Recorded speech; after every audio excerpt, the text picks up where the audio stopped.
El Financiero nos dice que el gobierno pide 22% más de presupuesto para las carreteras del sur que conectan con obras de Andrés Manuel López Obrador, que en realidad no son obras de Andrés Manuel López Obrador, sino de México.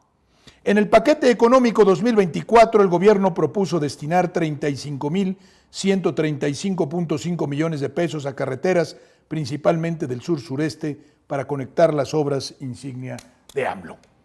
Tal como vimos al principio de este programa, en el video que pasé a ustedes, anuncio del presidente con motivo de su quinto informe de gobierno, el presupuesto público, el gasto público de 2018 a la fecha se ha duplicado. Es un esfuerzo inédito, inaudito, sobre todo considerando que hemos pasado por una pandemia terrible y por una crisis económica que no acaba en todo el mundo. Es tan grave esta crisis económica que recientemente vi que algún militar de alto rango en Rusia decía que las consecuencias de la pandemia y de la crisis mundial combinadas arrojaban resultados más dramáticos y catastróficos en términos económicos que los que hubo que padecer después de la Segunda Guerra Mundial en la propia Unión Soviética, habiendo perdido esta nación al menos a 20 millones de sus ciudadanos. Pues de ese tamaño es la pandemia, de ese tamaño sus consecuencias y la crisis. Y aún, a pesar de ello, México crece y además destina los recursos con eficacia a donde deben ser destinados. ¿Cómo es posible que tengamos, sin incrementar impuestos y en plena crisis, que haber duplicado, que hayamos duplicado el gasto público? Pues precisamente porque hay rigor administrativo y financiero, pero también sobre todo porque hay dos cosas más: austeridad en el gobierno y por tanto no gastos dispendiosos, y por otro lado, una lucha decidida en contra de la corrupción. Aquellos que piensen que no se ha combatido la corrupción y que ésta no ha disminuido, vean la cantidad de dinero que se destina hoy al gasto público y además vean cómo hoy sí llega a los lugares a los que tiene que llegar. La mejor comprobación del gasto público eficiente, de la austeridad y de la honradez en el manejo de los recursos públicos será que al final de este sexenio las personas más desfavorecidas, las personas mayores y todos aquellos destinatarios de ayudas del gobierno perciban más de lo que percibían al inicio y lo perciban con regularidad. Por otro lado, que las grandes obras se inauguren después de haber sido concluidas.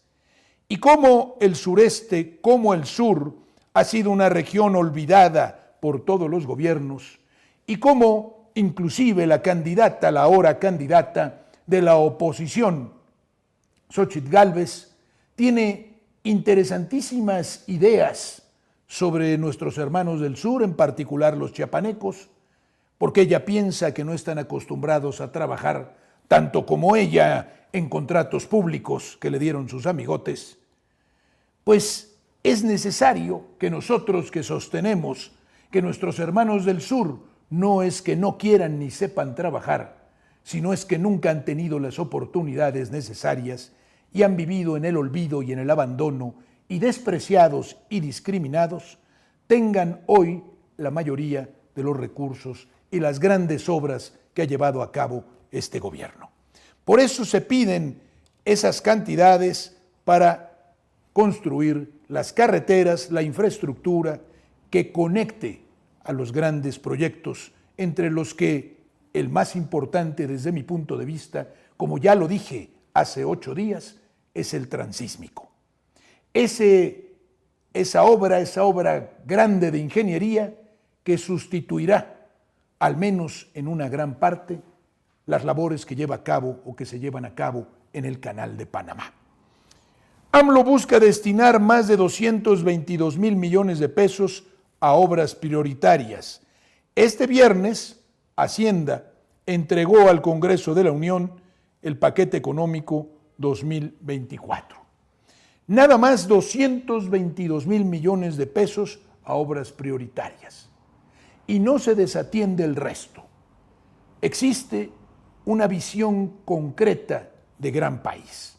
Porque el que no construye grandes obras y no dota de infraestructura a la nación, no dota de infraestructura al país, es porque no confía en su futuro y porque quiere convertir a su país en una colonia simplemente saqueada siempre por los grandes potentados locales y por las grandes corporaciones. Se está pensando en construir fuerza, se está pensando en que sea México el propietario de estas grandes obras, porque por primera vez las obras son construidas, desde hace mucho, primera vez desde hace mucho, las obras son construidas por el gobierno y el Estado retiene la propiedad de esta infraestructura, lo cual está muy bien. Yendo hacia adelante, para que vean ustedes lo que acontece en la realidad y no en la ficción de la oposición. Forbes nos dice que las obras insignia de AMLO elevan la inversión fija bruta, y lo dice el Instituto Mexicano de Ejecutivos de Finanzas. En mayo y junio de 2023, la industria de la construcción acumula un crecimiento del 30%, refirió el presidente del Instituto Mexicano de Ejecutivos de Finanzas. ¿De qué se quejan o de qué lloriquean los otros? Normalmente, el signo de salud económica en una nación o de crecimiento de la economía y de movimiento es la construcción. Y la construcción está creciendo, y quien está alentando esto e impulsándolo son las grandes obras del gobierno. Por tanto, estamos viendo cómo no solamente estas obras de infraestructura favorecerán a México y le darán unas condiciones muy adecuadas para enfrentar el futuro, ayudarán al transporte de personas, de bienes, ayudarán también al crecimiento de la industria petrolera, de la industria de la energía en general y a la del turismo, entre otras. Bueno, pues también el mismo periódico, el mismo diario Forbes, nos dice que otra institución, también del sector privado, otro grupo de personas organizadas del sector privado, y también muy reconocida o muy reconocido, que es el Centro de Estudios Económicos del Sector Privado, que ha tenido mucho predicamento y mucha influencia en las opiniones de las entidades privadas, del sector privado de nuestro país. Pues dice este centro de estudios que las obras insignia de AMLO detonan el alza de la economía. Reconoce que la economía ha estado significativamente mejor a lo que se preveía. Como podemos ver, van quedando muy pocos argumentos a los opositores al presidente Andrés Manuel López Obrador, muy pocos opositores, porque aunque existen suficientes ánimos en contra, y diría yo, odios en realidad, actitudes viscerales y determinación por destruir, porque mucha gente, o unos cuantos al menos, sienten afectados sus intereses y sus privilegios. Es verdad que el propio reconocimiento de lo evidente de la realidad por instituciones acreditadas del sector privado irán dejando cada vez con menos argumentos a los opositores a Andrés Manuel López Obrador. En realidad, esto ha salido muy bien. ¿Y qué pasa según el economista en el gobierno de Andrés Manuel López Obrador, y cuáles son las expectativas de crecimiento del Producto Interno Bruto para México? Pues el gobierno de Andrés Manuel López Obrador, según El Economista, anticipa un Producto Interno Bruto o un crecimiento del PIB entre el 2.5 y el 3.5% en 2024 y una inflación ya bastante cómoda del 3.8% y con una tendencia decreciente. Analicemos la situación. Pocas naciones están creciendo, muchas están decreciendo y muchas otras tienen tasas de inflación enormemente desfavorables. Argentina está por encima del 100% de inflación, pero tenemos casos como el de Turquía. Tenemos casos de recesión económica como el de Alemania, una gran potencia industrial. Tenemos tasas de inflación superiores, bastante superiores a las de México en Gran Bretaña. Y tenemos en general en el mundo situaciones muy delicadas en los terrenos económico y financiero. México no, porque después de la pandemia y de haber alcanzado un índice inflacionario en el inicio de la crisis de un 8.5%, estamos ahora, según dicen, presupuestando para el término de 2024 un 3.8%. Lo que me indica dos cosas: que en realidad la economía está sana. En segundo lugar, que existe una tendencia a mejorar cada vez más.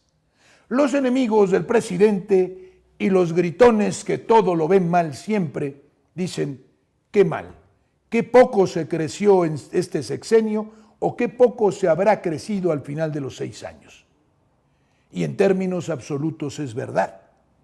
Pero considerando la pandemia y la crisis, esto es un éxito sin precedentes. El gobierno ha hecho algo extraordinario. Si nosotros en esta crisis y en esta pandemia, en lugar de tener por presidente a Andrés Manuel López Obrador, hubiéramos tenido a otro, esto sería y habría sido el fin de México o un desastre de unas proporciones que no nos imaginamos. En el peor momento y en la peor crisis de muchísimos, pero muchísimos años, tuvimos al mejor presidente, quien nos ha conducido de forma responsable, disciplinada, austera y sobre todo con una gran vocación patriótica y de dedicación al pueblo, en medio de todo esto, y que se llama Andrés Manuel López Obrador. Ya el mismo Economista también dice que el presidente resalta la fortaleza económica de México a 5 años de su gobierno. Esto al rendir el quinto informe de gobierno hace unas semanas, y nosotros debemos decir que esa fortaleza económica se hace evidente, es palpable, es constatable, a pesar de que todavía se incrementen los precios, a pesar de que todavía haya problemas en los bolsillos de la clase trabajadora, pero el avance es extraordinario. En 5 años, por ejemplo, el salario mínimo se duplicó. En 5 años, la inversión pública se duplicó. En 5 años o 6 se construirán las obras de infraestructura que no se construyeron en los últimos 30 o 35 años. Y diría yo, probablemente hasta 40. En los últimos 5 años y en el año que viene, se habrá también declarado o instrumentalizado y además decretado y concretado y hecho costumbre el apoyo a los mexicanos más desfavorecidos, que antes no existía. Y en 5 o 6 años se habrá rescatado de forma prácticamente definitiva la soberanía energética.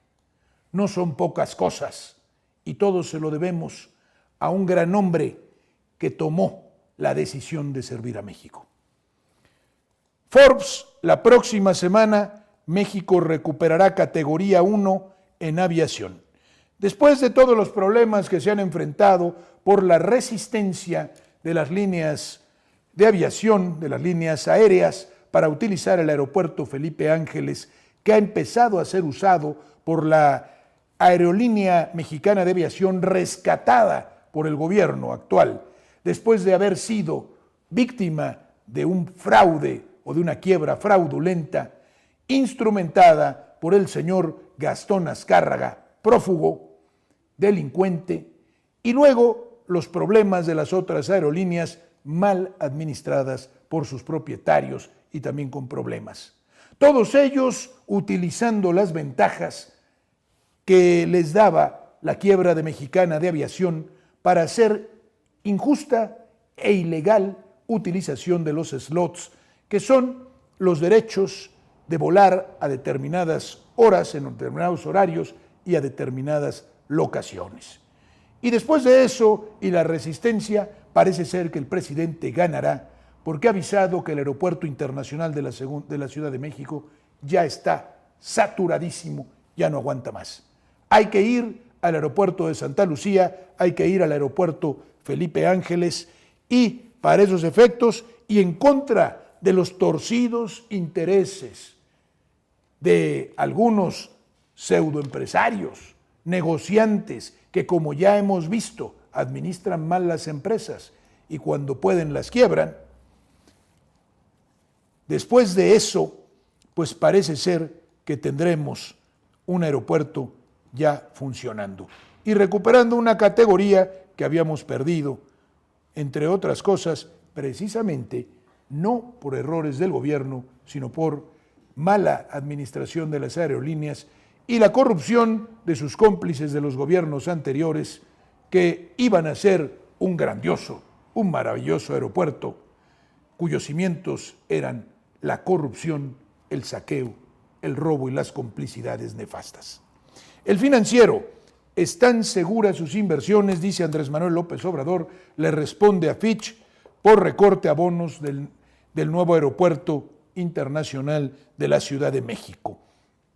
Fitch es una de las calificadoras de estas entidades del sistema plutocrático mundial, de la globalización, de los financieristas, de los monetaristas, de todos estos que a la economía le oponen las finanzas, porque no es lo mismo la economía que las finanzas. Y en el mundo de las finanzas, la especulación y la usura, y siempre esto. Y para poder concretar, vivir, sobrevivir en este mundo de especulación y de usura, quienes tienen el poder y ejecutan estos actos se amparan en las llamadas calificadoras que dicen que ellos están muy bien y que aquellos que se les resisten están mal. Envían a calificar mal la deuda de alguien, la economía de una nación, las finanzas de otra, etcétera, etcétera. Sucede que para los neoliberales, si estás mal calificado, estás perdido, aunque la realidad diga otra cosa y aunque tu pueblo viva correctamente y aunque cada vez haya menos pobres y el país progrese. Para las calificadoras todo es a contentillo, porque calificando mal consiguen sus propósitos. Quieren que se califique mal al nuevo aeropuerto y quieren que se califique mal al país. El presidente de la República asegura que todas las inversiones no corren riesgo, están en el mejor lugar. La prueba de que no hay borracho que coma lumbre es que han seguido creciendo las inversiones extranjeras a México, siempre creciendo durante este sexenio. El gobierno que era comunista, según ellos, y que iba a expulsar a las inversiones del país. El gobierno que no servía para nada y que, según ellos, sigue sin servir. Por eso nos traen a la rompedora Xóchitl Gálvez, de la que hablaremos en un momento más. El Financiero: Fitch advierte a AMLO, más apoyo a Pemex puede afectar la calificación de México. Esta noticia ya la había dado hace un par de semanas. ¿Qué es lo que está aconteciendo? Que evidentemente las calificadoras como Fitch, que sirven al sistema, que sirven al mismo propósito de los fondos de inversión, de las grandes corporaciones, tiene una finalidad. La finalidad que no han abandonado o de la que no han quitado el dedo del renglón es apoderarse del mercado energético de México y de sus recursos principalmente. Por eso sus cómplices antes, como Peña Nieto y como Calderón, recibían grandes y favorables calificaciones de las llamadas calificadoras. Cuando Pemex estaba totalmente avasallado, tenía una deuda de más de 110,000 o de más de 100,000 millones de dólares.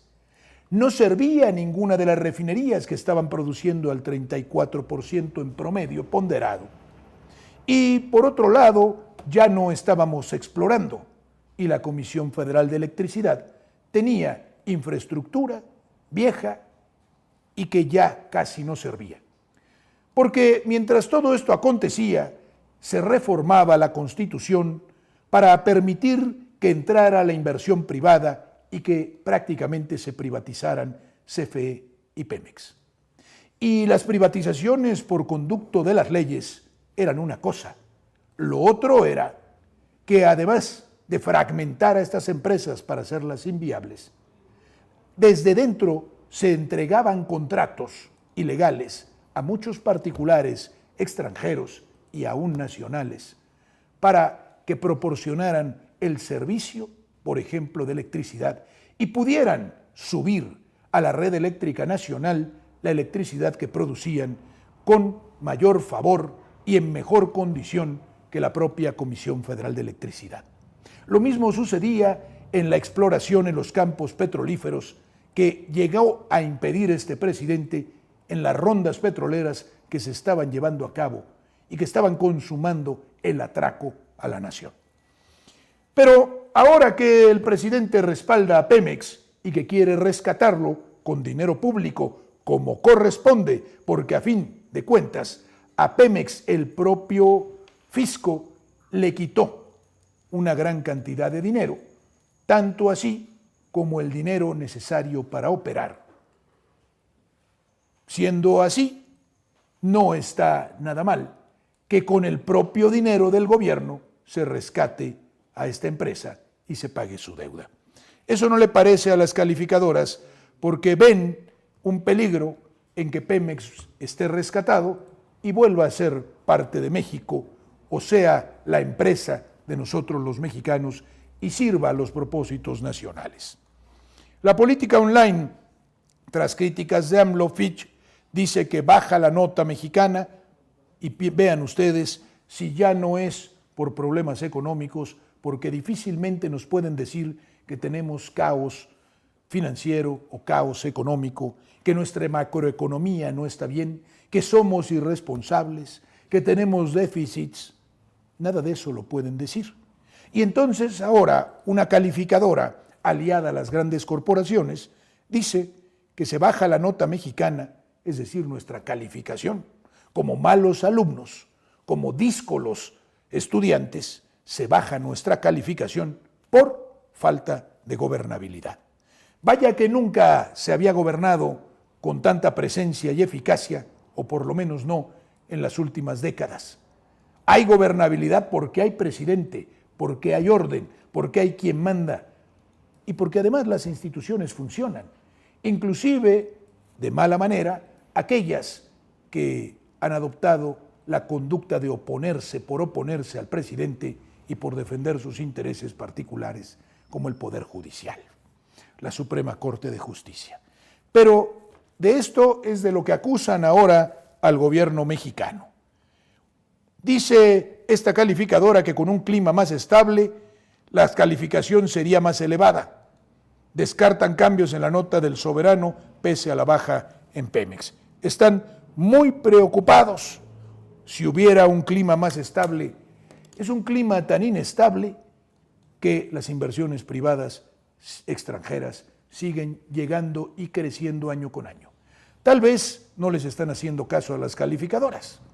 Tal vez tengan un problema de desconexión de la realidad.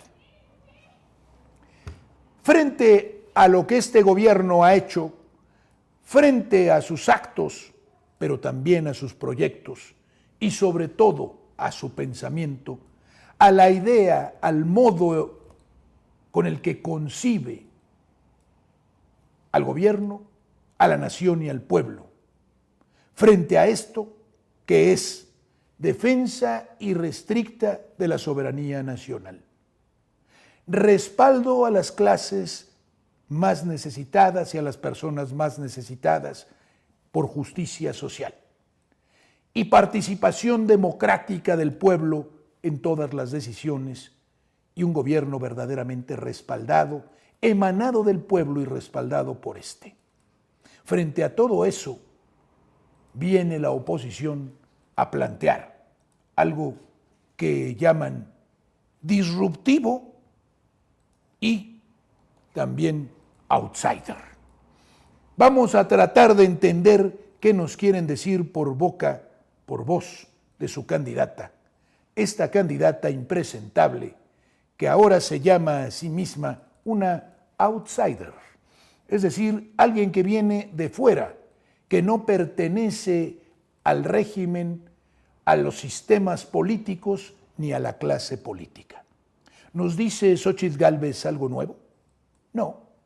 Hoy un individuo como Milei también es un outsider, también es un individuo que dice no venir de ningún lado y haber llegado por la sola preocupación patriótica, por el solo deseo de hacer el bien a muchos, como todos sabemos que tiene Xóchitl Gálvez.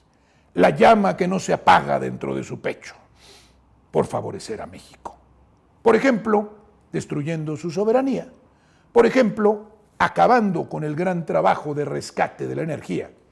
Por ejemplo, revocando, disminuyendo las ayudas a los más pobres porque son flojos y tienen que trabajar. Les dice de otra manera, de muchas maneras peores, en su vocabulario de quinta, vulgar, grosero, soez, como lo es ella. Xóchitl Gálvez, según nos dice El País, dice que lo que me ha traído aquí es tener una personalidad propia, ser disruptiva, outsider. A la señora le hacen falta clases de gramática, de sintaxis, de español, vamos, del más elemental. Se ve que no lee ni a Condorito, porque lo que dice la señora es que quiere tener una personalidad propia. Pues es que personalidad propia tenemos todos. Me preocupa que lo que la trae aquí es el deseo de construirse una personalidad, lo que me hace concluir que no la tiene. Entonces viene la señora sin personalidad a querer gobernar. Cuidado. Luego quiere ser, entre comillas, disruptiva. Esta palabreja que, como muchas otras neologismos, han venido a tener carta de naturalización entre los tontos y entre aquellos que no saben expresarse con corrección y sobre todo que no quieren pensar. Pretende significar a una persona que rompe con el sistema, con el modo tradicional de hacer las cosas, que acaba con un estado de cosas y con una situación determinada o con todas. Xóchitl Gálvez viene de fuera, según ella, es un outsider que ya fue senadora, que ya participó en gabinetes y que lleva nada más de 2000 para acá en la política y beneficiándose de ella. Viene de fuera, de Marte, seguramente. Y es muy disruptiva la señora, porque lo quiere romper todo. Pero no se lo vamos a permitir, porque nosotros ahora, el pueblo y este gran presidente, hemos construido las bases, los cimientos para la grandeza de nuestro país. La candidata del Frente Amplio dice que no está casada con los planteamientos de la ultraderecha, no sé qué entienda por ultraderecha también, y defiende que tenía más apoyos que Beatriz Paredes para ganar la elección que se canceló. Muy bien, ahora vamos a ver qué tan disruptiva es esta señora y qué tan outsider. El Financiero, Xóchitl Gálvez muestra sus cartas. Estas son sus propuestas que más han hecho, como se expresa allá, ¿no? Ruido, entre comillas. Tiene lenguaje pedestre. Desde eliminar las micheladas, cosa trascendente, importante, verdaderamente de esencia, de sustancia, para que nuestra nación se convierta en una de las del primer mundo. Las micheladas, recuerden, la cerveza que no va acompañada de la escarcha y del limón, esa sí se puede servir. Hasta retomar la estrategia de seguridad de Felipe Calderón, muy disruptiva la señora, estas han sido las propuestas más controvertidas de la candidata. No es una crítica a Xóchitl Gálvez, nada más, porque detrás de esta señora, que afirma que viene a construir su personalidad y por tanto no la tiene, están muchísimos impresentables y sinvergüenzas que son de dentro y que han o tienen una historia de destrucción de nuestro país. Xóchitl Gálvez reivindica la polémica política de seguridad de Felipe Calderón y dice que no habrá abrazos. El País lo dice, que quede constancia de que Xóchitl Gálvez y por tanto toda la oposición, sus asesores, sus equipos y la gente que la respalda, cree que la política contra la inseguridad, contra el crimen organizado, llevada a cabo, ejecutada por Felipe Calderón Hinojosa, es una maravilla. Hay una disonancia cognitiva, una imbecilidad crónica y supina en estas personas. Porque ante la evidencia del fracaso, quieren emplear los mismos métodos que nos llevaron a fracasar. Lo que dicen es que seguramente Felipe Calderón no terminó con sus planes, que eran destruir a todo México. Y que la política de seguridad de él es la buena, es la correcta y que por tanto hay que traerla otra vez. Como pueden ustedes ver, Xóchitl Gálvez quiere hacer cosas totalmente nuevas, como por ejemplo hacer lo mismo que hizo Felipe Calderón en materia de seguridad. Y ahí viene el asunto, por ejemplo, de, como dice El País, poner en valor a la Policía Federal. Policía Federal disuelta durante este sexenio, ahogada en corrupción, ya debiendo o ya teniendo un déficit de 25,000 millones de pesos que fueron saqueados y que estaban destinados a las gasolinas de las patrullas y al funcionamiento ordinario de la propia policía. A esto le precedió un desastre.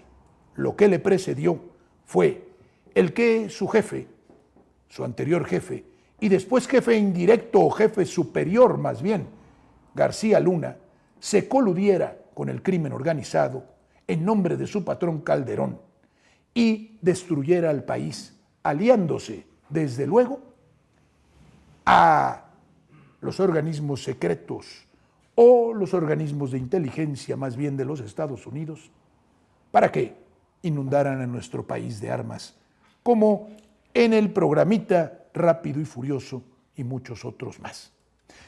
Recuerden ustedes, Xóchitl Gálvez quiere traer de regreso a García Luna, a la Policía Federal corruptísima, y quiere que la estrategia de Felipe Calderón, que anegó de sangre o anegó en sangre, ahogó en sangre nuestro país y destruyó y no resolvió absolutamente nada, vuelvan. Eso es lo que quiere Xóchitl Gálvez. Baste dar una revisión a la estadística de homicidios dolosos en el sexenio de Felipe Calderón para constatar que desde el punto en que se le entregó el gobierno hasta el día en que él lo entregó, no dejaron de crecer no dejó de crecer el número de homicidios año tras año y siempre exponencialmente. Eso es lo que quiere esta señora que regrese. Bloomberg en línea. ¿Qué piensa Xóchitl Gálvez sobre la economía mexicana y sobre que el peso mexicano sea fuerte? Que debe ser débil. Claro, todo traidor piensa en esas cosas. y dice que si el peso mexicano es más débil, impulsará la economía de México. Y en consecuencia, ¿qué hay que hacer? Debilitar al peso mexicano. ¿Cómo lo va a hacer? Eso no nos lo ha contestado, pero próximamente se lo preguntaremos. El presidente Andrés Manuel López Obrador ha dicho repetidamente que la fortaleza del peso es prueba de que la economía mexicana está bien bajo su gobierno. Pero Xóchitl Gálvez quiere una moneda débil. Xóchitl Gálvez, sabemos que hay consecuencias de tener este tipo de cambio en materia de comercio exterior o para los que envían sus remesas, por ejemplo. Sin embargo, esto es muestra de que las cosas van bien. La oposición decía siempre que el tipo de cambio era muy relevante para medir la mayor o menor eficacia de un gobierno en materia financiera.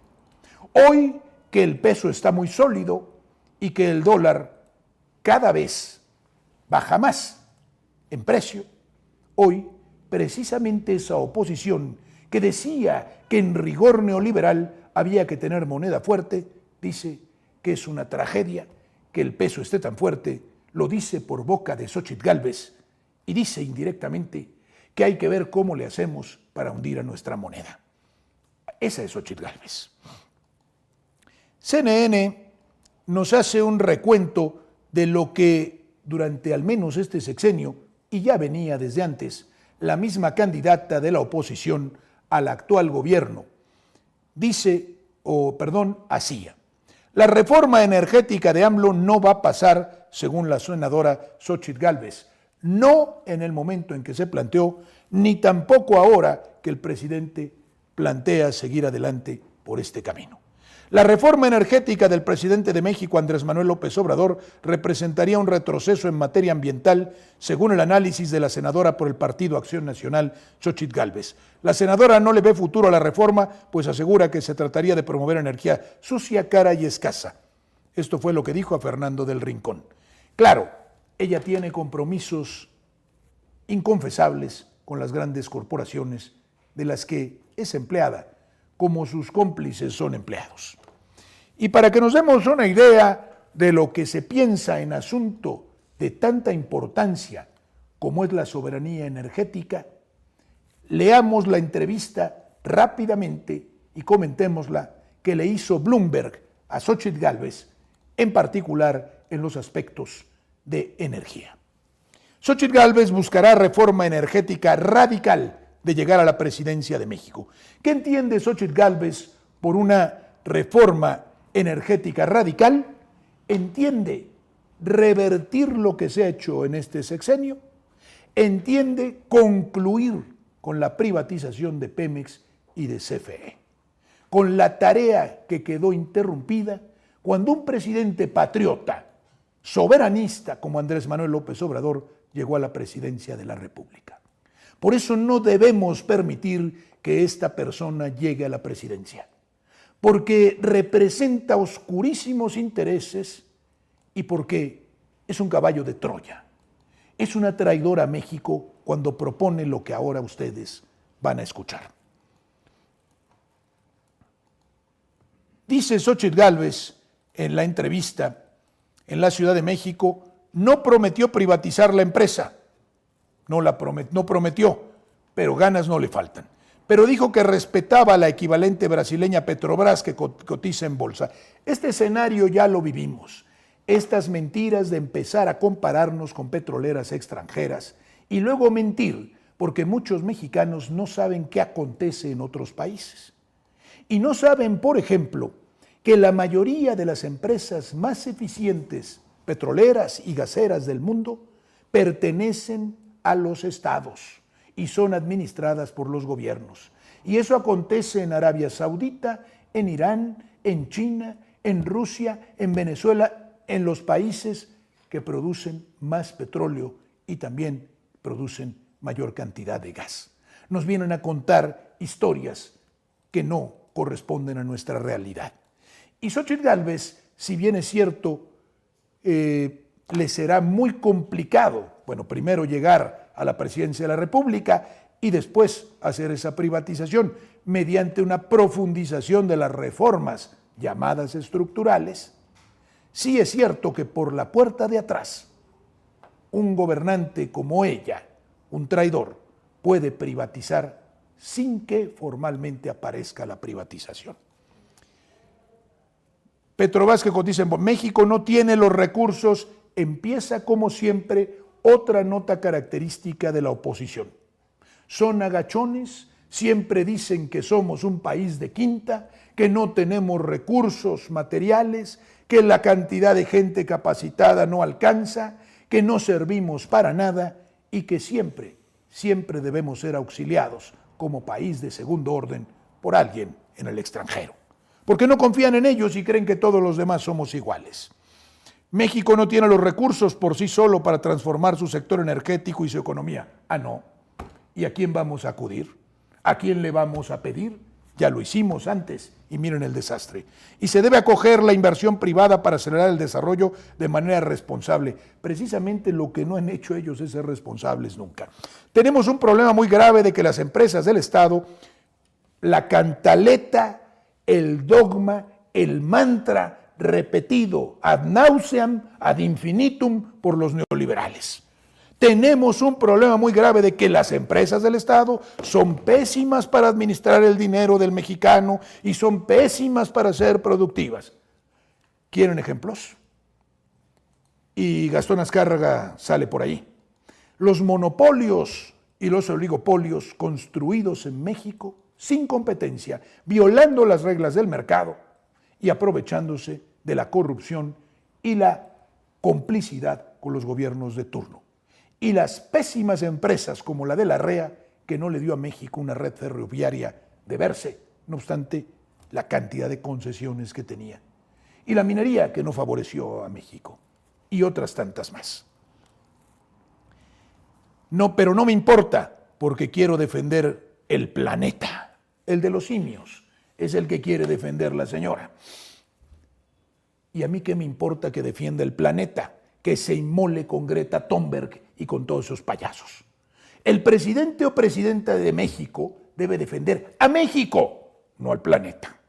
Además, es una dilución, es un asunto absurdo. No se defiende a ningún planeta con estas tonterías, porque esta mujer traga el cuento aquel del cambio climático y viene con el asunto de las energías limpias, que no existen en suficiencia para poder atender las necesidades energéticas.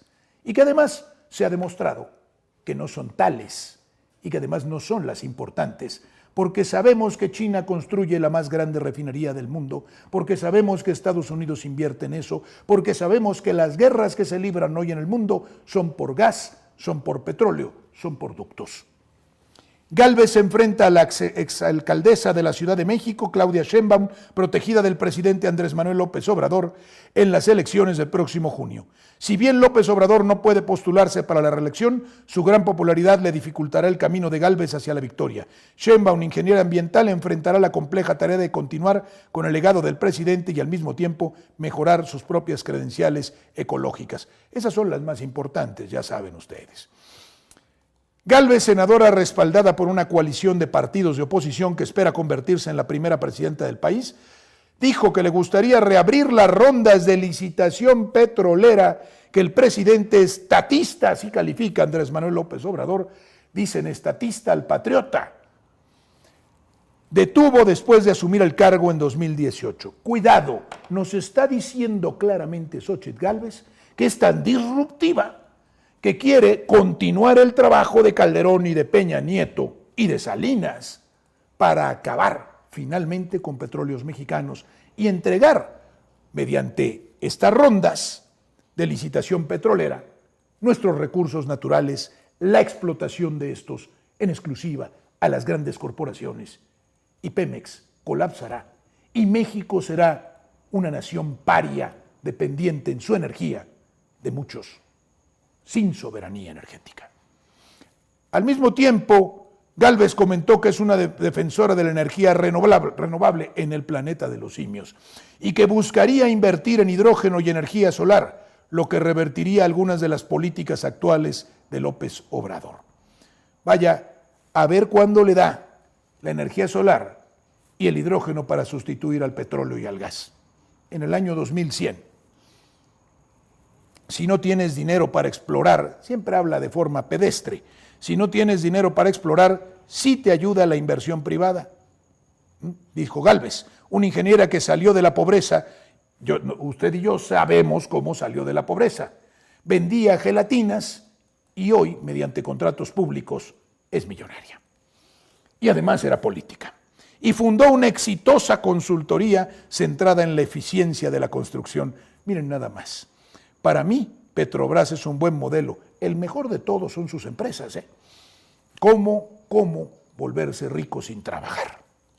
Aunque todavía estaba bajo el control del gobierno brasileño, Petróleo Brasileiro S.A. cotizaba en Sao Paulo en la década de 1990 y los accionistas minoritarios están representados en su directorio. Un sistema mixto en el que también operan compañías petroleras internacionales en el país ha ayudado a Brasil a desarrollar su yacimiento presal de aguas profundas. ¿Se acuerdan de ese cuento de las aguas profundas?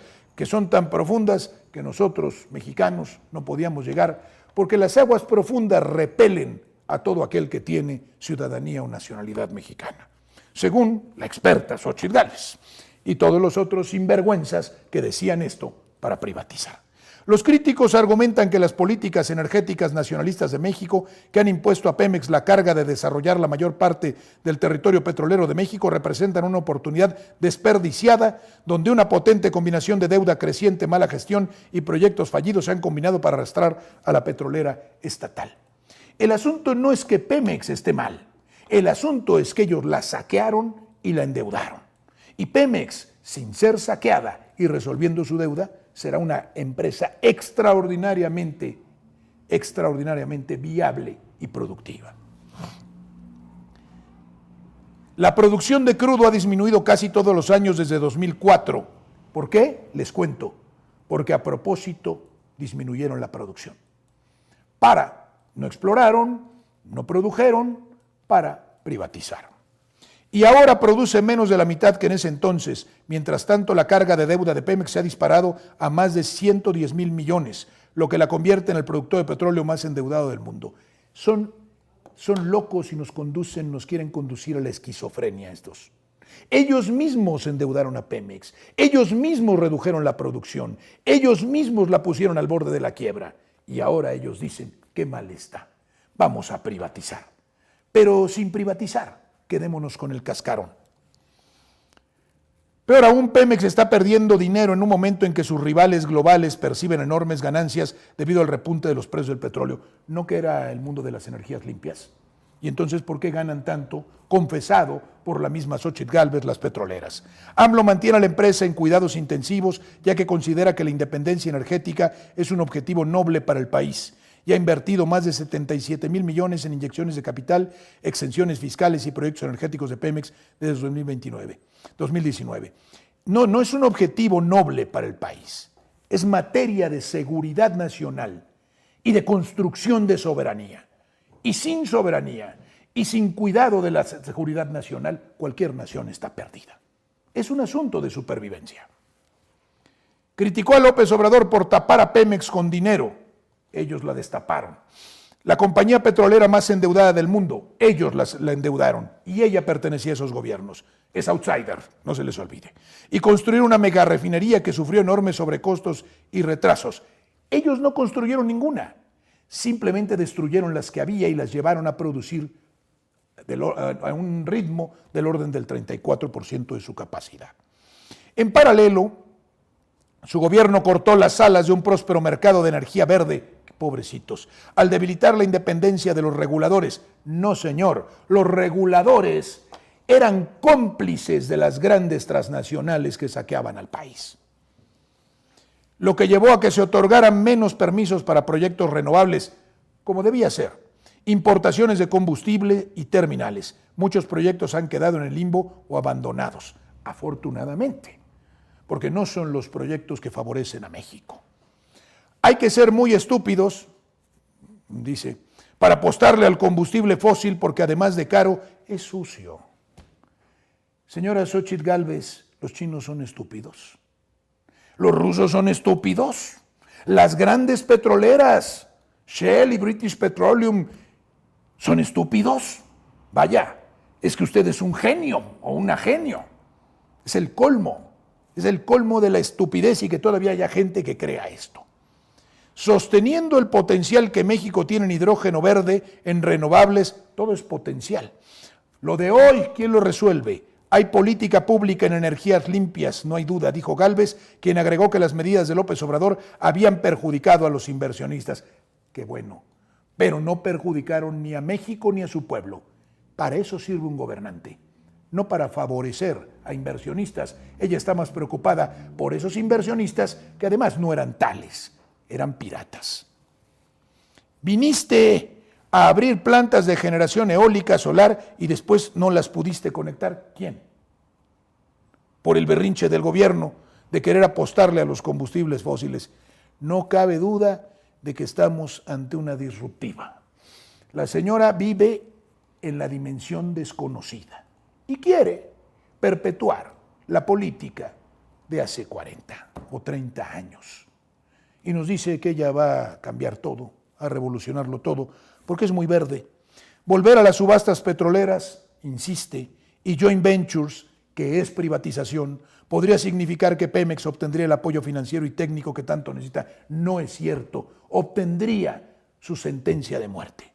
Para desarrollar campos más rentables, Pemex se ha centrado en desarrollar prospectos terrestres y de aguas poco profundas en lugar de campos de aguas profundas, más riesgosos y prometedores que podrían aumentar sus reservas en el largo plazo. La empresa no tiene la liquidez, la tecnología ni los conocimientos de ingeniería para asumir dichos proyectos.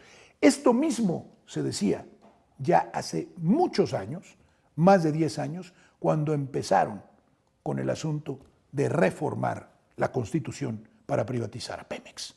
Los mismos argumentos, los mismos pretextos. La señora no dice nada nuevo.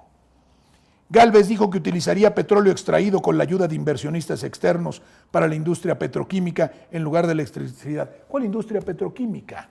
¿La de quién? La de los inversionistas extranjeros, claro. Produciría con energías renovables. López Obrador canceló las subastas de petróleo en un intento por revertir las históricas reformas energéticas del país de 2013-2014 que habían atraído a los mayores perforadores del mundo, entre ellos ExxonMobil Corp y Shell. Claro, eso es entregar a la nación, a las grandes transnacionales, para que te saqueen. Y después, ni recursos, ni dinero, ni empresa, ni nada. Estas empresas tienen muchísima tecnología que no tiene Pemex. Nuevamente el complejo de inferioridad. Las tecnologías se compran, señora, se adquieren, existen en el mundo. Pero no las tenemos hoy, no las tendremos mañana, no las tendremos nunca. Y por eso que vengan ellos, que inviertan ellos, que inventen ellos, que nos saquen ellos. Estas empresas tienen muchísima tecnología, Pemex no tiene y no tiene nada. Además, el petróleo es demasiado valioso para quemarlo, para producir electricidad. El petróleo se debería de usar en la industria petroquímica que está súper abandonada. Muy buena expresión, de altísimo nivel.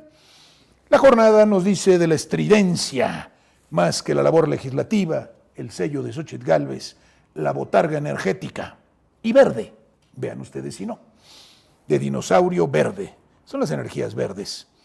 Bueno, eso es lo que quiere Xóchitl Gálvez, destruir a México, acabarnos y reimplantar las ideas neoliberales, volver a usar las ideas más viejas, las más antiguas y las que ya fracasaron. A partir de eso logró que el PAN la integrara a la Comisión de Energía, allá anduvo molestando, desde la que ha criticado los perfiles de los candidatos tanto a la Comisión Reguladora como de otros órganos autónomos del sector. Leo ya un artículo de La Jornada. Votó en contra, pongan atención, votó en contra de la reforma a la ley de la industria eléctrica, encaminada a tratar de frenar los abusos y corruptelas de las empresas privadas, la mayoría extranjeras, generadoras de electricidad. Su argumento, que no se privilegiaba a las energías limpias para poder hacer suciedades. También sufragó, junto con su bancada, en contra de la modificación a la ley minera de abril de 2022, de todos los abusos, frenar un tanto los abusos de las mineras canadienses sobre todo, el saqueo de nuestra nación, en la que se establece que la explotación de litio corresponde solo al Estado. Hay litio, dice Xóchitl Gálvez, es genial, es genial. Yo voy de sorpresa en sorpresa y cada vez la conceptúo como una mujer más inteligente, casi brillante. Hay litio en todas las partes de la Tierra y apenas van a obtener unos cuantos gramos. Consta, porque nada más van a rascar poquito. Por lo que es mentira que haya reservas en potencia, sostuvo ante el Pleno. Perdón, pero está estallando mi cerebro. ¿Qué quiso decir la señora? Hay reservas en potencia, es mentira que haya reservas en potencia. Las reservas no están en potencia, ¿están o no están, señora? De la potencia al acto, porque usted no estudió filosofía. De la potencia que es el poder atracar al acto, que es el atraco que usted realizó al erario. En los 4 años y 10 meses de la legislatura, Gálvez votó contra la reforma educativa también, junto con Gustavo Madero, se acostó afuera de la vieja casona de Xicoténcat el 20 de octubre de 2020 en protesta porque la mayoría de Morena estaba a punto de aprobar la minuta para eliminar 109 fideicomisos. También en contra de los fideicomisos, a favor de los fideicomisos y en contra de su extinción. Todo a favor de la corrupción, todo en contra de México. Un tuit de Xóchitl Gálvez Ruiz: imposible solucionar una crisis si no le damos el trato que merece. Pase usted, señora crisis. Somos muy educados, le damos buen trato. Tenemos que dar seguimiento a los objetivos de desarrollo sostenible para hacer de la Agenda 2030 una realidad para las personas. No, por favor, no, porque la Agenda 2030 es la política y la administración y la forma de convivir en una nación impuesta desde afuera, desde los organismos internacionales que tanto daño nos han hecho. La Agenda 2030 es de la Organización de Naciones Unidas, pero es también de Klaus Schwab, el jefe del Foro Económico Mundial, en Davos, sede en Davos, desde donde se han cometido cantidad de tropelías en contra del mundo y que está fabricado y construido para favorecer a las élites plutocráticas que acaban con la soberanía de las naciones, las saquean y las destruyen. No queremos esas agendas, pero Xóchitl Gálvez sí. Si ustedes dudaban de que sirve a agendas extranjeras, de que es traidora a la patria, de que sirve a propósitos que destruyen a México y de que finalmente no tiene idea de nada y que disruptiva y outsider es más insider y más, yo no sé cuál sea la palabra que es contraria, el antónimo de disruptivo, probablemente será una persona atada al pasado y a los métodos que han demostrado ya su ineficacia. Es una neoliberal de librito, más ignorante que los otros, más despistada que los otros y de una falta de seriedad espantosa y además dedicada a la traición a nuestra nación. Con esto, aquí tenemos también unas 2 últimas noticias para ver la resistencia que se libra en contra del maíz transgénico. Deutsche Welle dice que México es también acusado no solamente por Estados Unidos, sino por Canadá, por el veto al maíz transgénico. El presidente está luchando por la salud de los mexicanos, por la salud de nuestro campo y su integridad. Y lo mismo dice El País. Canadá se suma a Estados Unidos en el panel contra México por el maíz transgénico. Ese es el estado de cosas de un presidente que en realidad es patriota y defiende a México, nuestra salud, no a la intervención y a la injerencia extranjera, al respaldo de otras naciones a sus grandes corporaciones y mediante la fuerza, la imposición del desastre, de la enfermedad y de la destrucción de nuestro campo. Sí al patriotismo, sí a la soberanía alimentaria, como sí a la soberanía energética. Помним, когда БРИКС называли объединением, которое не влияет ни на что, а сегодня мы видим то, что десятки стран готовы присоединиться. О чем это говорит? Это говорит о том, что они работают языком, а мы головой и конкретными делами. En el ámbito internacional, surgimiento del BRICS, la multipolaridad, el surgimiento de otro bloque, de una organización distinta y por tanto también la utilización de otras monedas y el rompimiento de la hegemonía norteamericana en todos los mercados. Al BRICS se le quieren unir muchos y ya muchos también se le unieron. El mundo se va a dividir, el mundo sí será multipolar, sí estará conformado por diversos bloques y sí, parece ser, colapsará el sistema tal como lo conocimos. Eso es lo que está aconteciendo en el mundo. Y también acontece que en la guerra de Ucrania, esa guerra que he explicado muchas veces, no inició con la invasión del Donbass por parte de las tropas rusas, sino inició en 2014 con un golpe de Estado prohijado, favorecido, construido desde el Departamento de Estado de los Estados Unidos y de la Unión Europea, de la OTAN y de los servicios secretos norteamericanos y británicos, que mediante su personera que se apostó en la plaza del Maidán, Euromaidán, alentó a unos y a otros y colocó de forma bastante eficaz a francotiradores que disparaban contra ambas partes para indignarlas y culpar al enemigo político. De esa manera, Victoria Nuland supervisó el golpe de Estado llamado Euromaidán.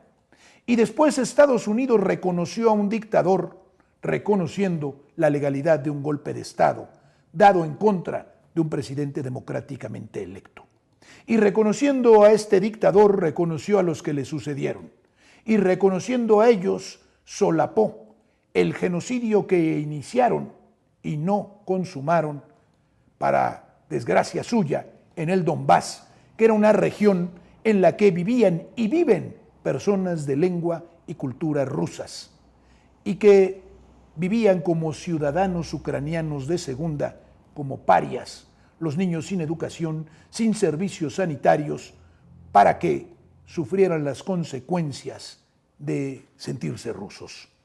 De esa manera, en el Donbass se inició un intento de genocidio. Por otro lado, los acuerdos de Minsk, celebrados entre Rusia, Bielorrusia entre Rusia y Bielorrusia, y con garantía de Francia y Alemania, fueron quebrantados, no por Rusia, sino por Ucrania, y desoídos por sus garantes, que no garantizaron nada.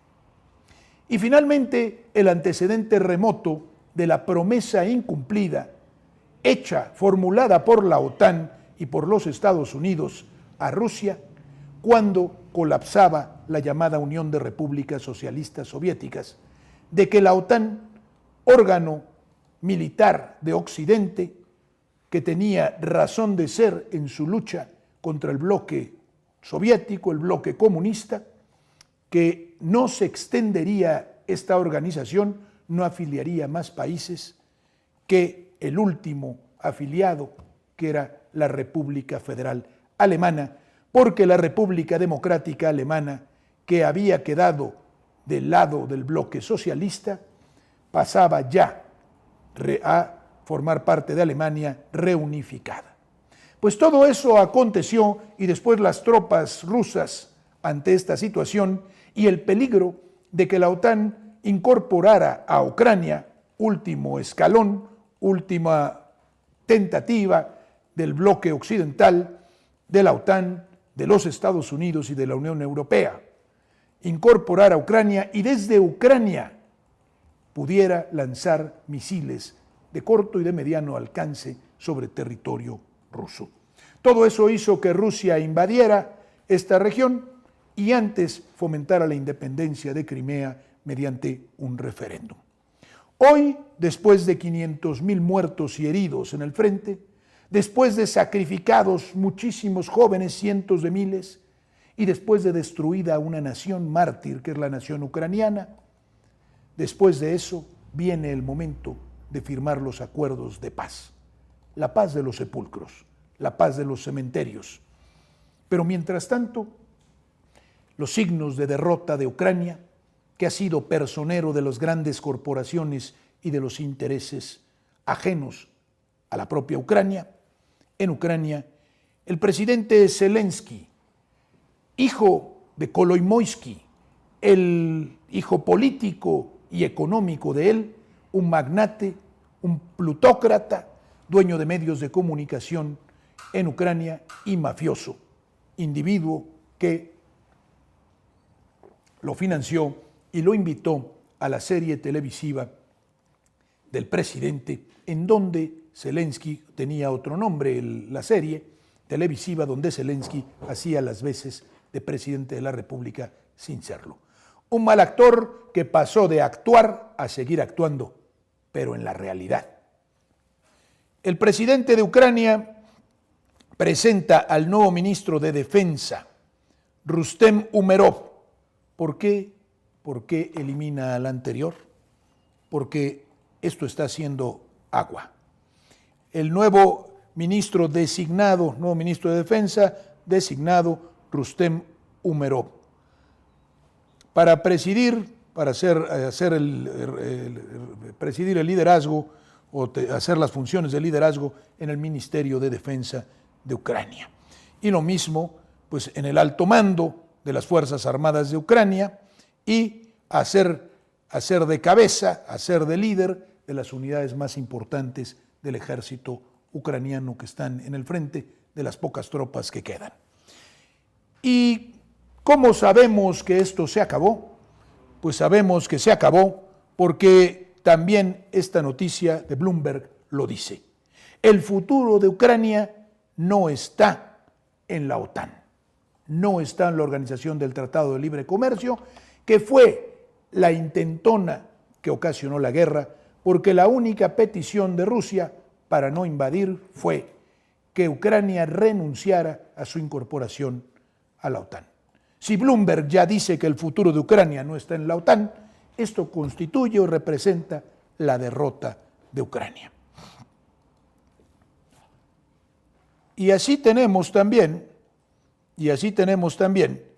que la guerra, este diario informativo o diario de esta red de comunicación francesa, televisión francesa 1, el canal 1 de la televisión francesa, guerra en Ucrania, el exaliado de Zelensky, el oligarca Kolomoisky, arrestado, detenido por fraude y lavado de dinero.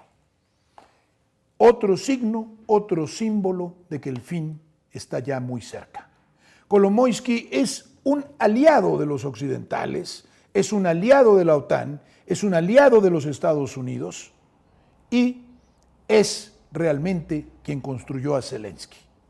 Que el propio Zelensky o que el gobierno en turno sacrifique a Kolomoisky y ahora lo acuse de algo tan evidente como fraude y lavado de dinero, que seguramente lo hacen todos, empezando por este oligarca, implica ya la cercanía del fin. Este mapa de Rusia, Ucrania y Turquía nos da una idea de la posición de las tres naciones, y esto es geopolítica, lo que se construye sobre la geografía. Importantísimo porque recientemente en Sochi, que es una ciudad rusa que ustedes ven allí, que da al Mar Negro, porque todo esto es lo limítrofe, las riberas del Mar Negro. Ucrania, Rusia y Turquía limitan con este mar, una zona de enorme valor estratégico, y Turquía y Rusia llegan a un acuerdo en Sochi y cierran prácticamente el Mar Negro a Ucrania y por tanto la viabilidad a esta nación.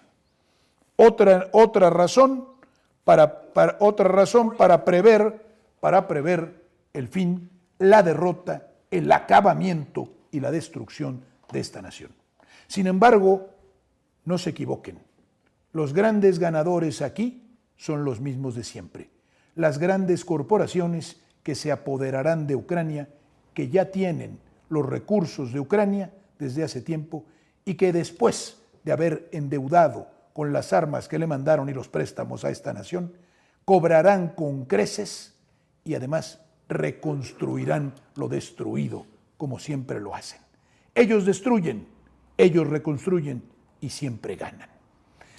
Ahora vamos a ver que un candidato a la presidencia de los Estados Unidos, muy interesante, Robert Kennedy, hijo del político del mismo nombre asesinado en 1968 en Los Ángeles, cuando hacía campaña a la presidencia de los Estados Unidos o a la candidatura por el Partido Demócrata, y sobrino de John F. Kennedy, el expresidente de los Estados Unidos, asesinado en 1963 en Dallas, Texas, en circunstancias muy conocidas, pero por personas ocultas hasta fechas recientes, porque según dice el propio sobrino e hijo de los asesinados, el Deep State, el Estado Profundo, los servicios secretos norteamericanos son los culpables de los asesinatos, los responsables, los que encomendaron esos crímenes en contra de sus familiares.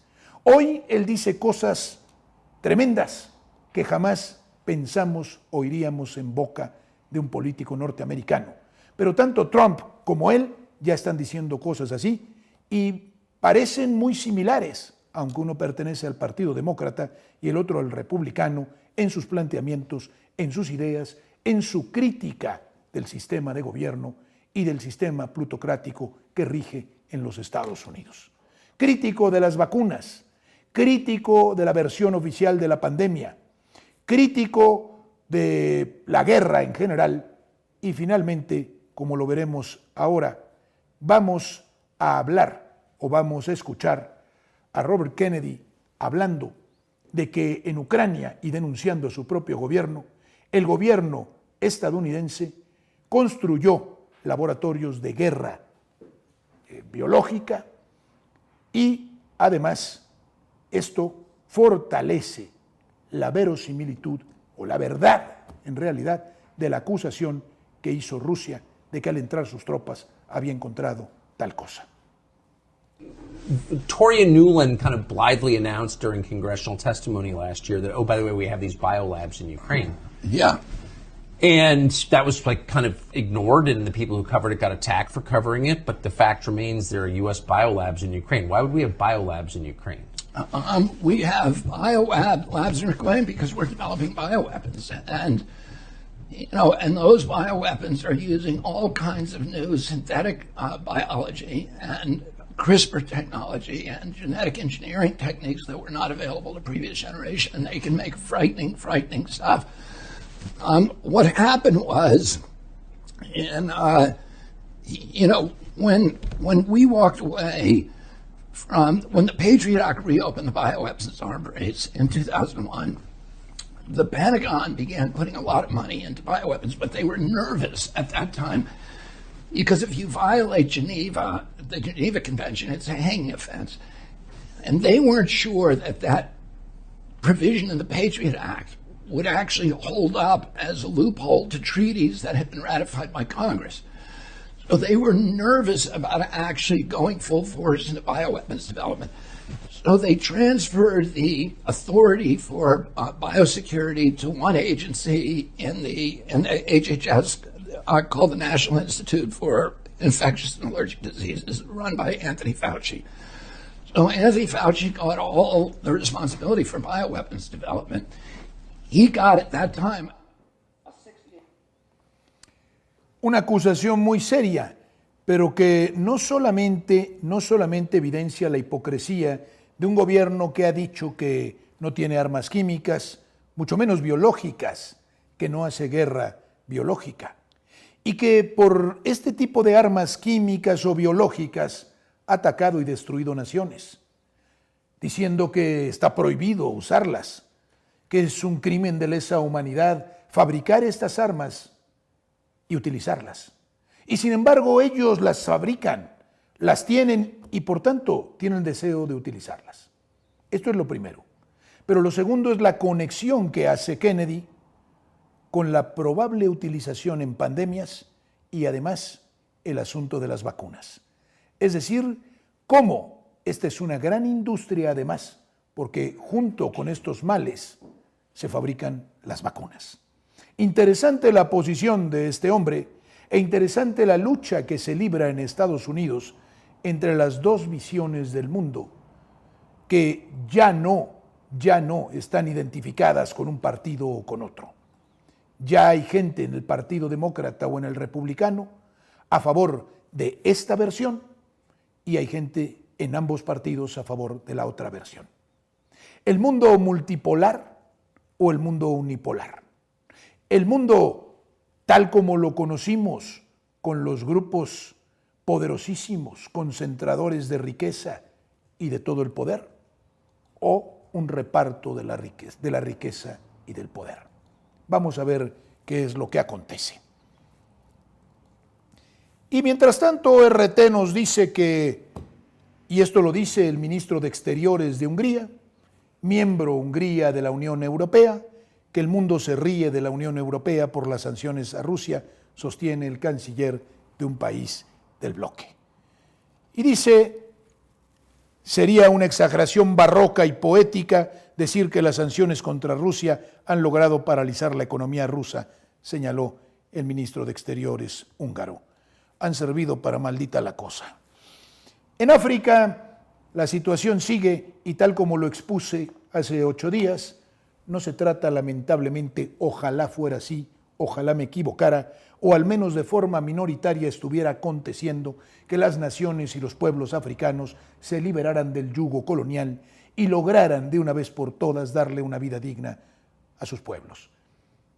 Lamentablemente parece que no, sino que hoy África es nuevamente terreno de lucha, es el escenario de combate, el escenario de una guerra entre las diversas potencias. Hoy el objetivo de los Estados Unidos y probablemente de Rusia y de China sea expulsar a las tradicionales potencias europeas ocupantes. Hoy le toca el turno a Francia. Y a Francia le quitan a sus apoderados, a sus mandatarios, a la gente que le hacía el trabajo. Ya aconteció en Níger y ahora sucede en Gabón. En Gabón, un golpe de Estado, nos dice Le Monde, el general Brice Oligui Nguema, discreto jefe de la Guardia Pretoriana, que ha dado un golpe de Estado al presidente Ali Bongo, o Ali Bongo, se pronuncie como se pronuncie, no conozco las lenguas africanas ni remotamente, pero lo que ha acontecido es que nuevamente un golpe de Estado en África que se suma ya a una serie de fenómenos como expulsiones de diplomáticos franceses, petición de salida de las tropas francesas, rompimiento de relaciones, etcétera, etcétera.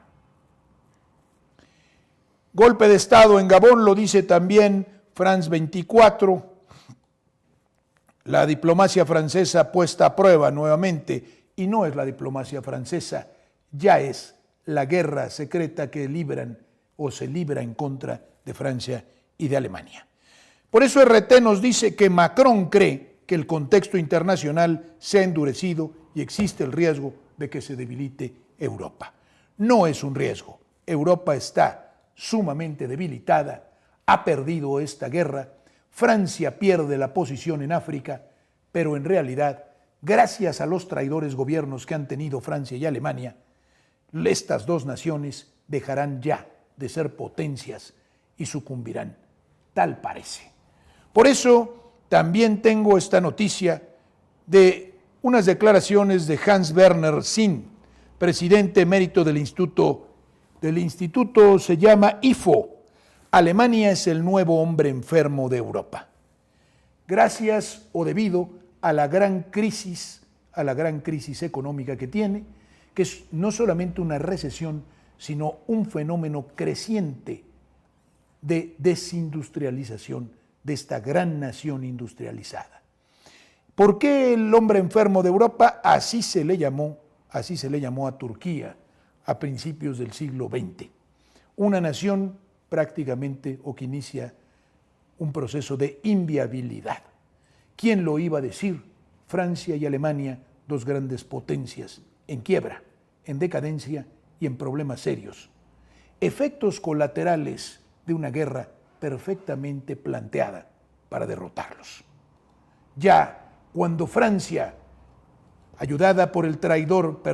cuando Francia, traicionada por Macron, ministro de Economía en tiempos de Hollande, firmó el decreto o firmó la autorización para vender Alstom a General Electric y renunciar a su soberanía energética, y cuando después Alemania vio destruirse el Nord Stream 2 sin poder protestar y sin poder acusar a los verdaderos culpables, llevarlos a los tribunales, exigir indemnizaciones, y después tuvo que comprar el gas de fracking de los Estados Unidos a 3 o 4 veces el valor del gas ruso, ya estaban estas dos naciones en dificultades. Hoy parece ser que empieza a consumarse. El G20 es otro grupo, es otra organización que pierde fuerza, porque el BRICS terminará siendo mucho más fuerte y concentrando a países con mayor riqueza y peso geopolítico. Político nos dice que el G20 emite un comunicado que respalda a Ucrania, pero omite culpar a Rusia por la guerra, lo cual es novedoso y es bastante raro. Eso también me lleva a la conclusión de que el momento del armisticio se está acercando, el acuerdo con Rusia. Y finalmente, pues, a espantar con el petate del muerto, Zero Hedge nos dice que hay una nueva crisis de COVID-19. Está de regreso. Ya vienen por nosotros otra vez, nada más que ya la hicieron una vez, y el que vuelva a caer con el miedo, el terror, y no quiero decir nada de si existe o no la enfermedad, el virus, de dónde viene, etcétera. Simplemente que alrededor de todo esto se generó un terror inducido por interesados para poder dominarnos, para poder destruirnos. ¿Qué? Sprinter, esta publicación nos habla de las protestas en Israel. Un asunto que constituye un fenómeno inédito en la llamada única democracia de Medio Oriente, así calificada por los propios israelíes y por sus patrocinadores norteamericanos. Hoy precisamente lo que no hay es democracia, aunque debe cuestionarse siempre al Estado de Israel por el genocidio que ejecuta en contra del pueblo palestino y la ilegal ocupación. Vaya democracia. Pero hoy Netanyahu pretende prácticamente la destrucción del poder judicial o el apoderamiento para poder maniobrar a plenitud. Y salen a las calles hasta 100,000 israelíes en Tel Aviv para protestar y aportarle más al mundo en caos. Esta publicación, unas dos y nos vamos, el Banco Mundial y el BID firman histórico acuerdo para promover desarrollo sostenible en la Amazonía y en el Caribe. Cuidado. Donde está el Banco Mundial tratando de proteger la Amazonía, lo que está haciendo es queriendo apoderarse de ella. Brasil no lo debe permitir, ni las naciones que tienen territorios sobre esta gran selva que es pulmón del mundo y fuente de cantidad de recursos. Esto es del conjunto de las naciones que deberían tener un solo bloque y que son las nuestras, unas de las cuales, o algunas, se reunieron ya. América Latina debe ir en bloque ante problema de drogas, plantean México y Colombia en una reunión con nuestros países hermanos. ¿Con quiénes deberíamos unirnos y con quiénes deberíamos funcionar y vivir en conjunto, sirviendo a un mismo propósito? Venimos del mismo lugar, debemos también conducirnos a un mismo lugar, tener metas en común y trabajar en un mundo de bloques como un gran bloque que se haga valer y no como pequeñas naciones o republiquetas inermes que pueden ser en cualquier momento sujetos de invasión, de destrucción, de apoderamiento, de manipulación. Por eso México y Colombia piensan que el problema de las drogas es un problema que debe enfrentarse de consumo. Y está bien, porque no nos lo van a resolver como Xóchitl Gálvez pretende resolverlo, sirviendo más a las instrucciones que vienen del extranjero, corrompiéndonos más, destruyéndonos más, sacrificando a más de nuestra gente y regresando en método disruptivo, como dice ella, al pasado, al oscuro pasado de Calderón y de García Luna. Lo que quiere la oposición al presidente Andrés Manuel López Obrador es la vuelta del neoliberalismo puro y duro, de la violencia y de la corrupción. Esto está claro. Nuestro pueblo lo debe entender, lo entenderá. Creo que lo entenderá porque las conciencias crecen, porque el conocimiento se profundiza y porque sobre todo el amor a la patria y la responsabilidad cívica se vuelven norma. Por eso desde aquí estamos en la revolución de las conciencias, plantando para que germine la nueva patria, el nuevo México, transformado, justo, libre, soberano y, sobre todo, pendiente de sus pobres, de los más necesitados. Por eso hoy más que nunca se hace verdad el réclame, el más importante del gobierno de Andrés Manuel López Obrador. Por el bien de todos, primero los pobres. Los veré de aquí 8 días, domingo, a las 8:30 de la mañana. Muchas gracias.